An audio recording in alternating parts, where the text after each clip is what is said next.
از اون ور آخوندهای درباریشون تبلیغ میکنند و افساد میکنند و بر ضد اسلام حرف ها میزنند، تفرقه میندازند بین مسلمین. از اون طرف هم اونها به جان مردم افتادند و همه چیزشون دارن میبرند و ما کنار بشینیم تماشا کنیم. ما تماشاچی هستیم؟ ما چه کاره به این کارا داریم؟ ما بریم نمازمون رو میخونیم و روزمون رو میگیریم و تمام شد.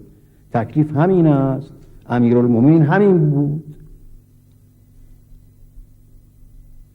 سید الشهدا اگه این فکر رو میکرد که نمیرفت به کربلا با یه عدد معدودی. این فکر رو نمیکرد. این فکر غلطه، ما در ذهن اون نبود. امیرالمومنین اگر بنا بود که خیر هی مسامحه کند، خب این خلاف کرد، چه شمشیر نمیکش 700 نفر رو یه دفعه بکشد. تا آخر اون اشخاصی که قیام کرده بودن به ضدش، که آخری برای ضد اسلام بود دیگه، تا آخرشون کشل چند نفر که فرار کردن، بعدم آمدن اون فساده کردن. فراریاشون اون فساده کرد. شما بدونید که از حبس‌های ما که همین اشخاصی هستن که مفسدن.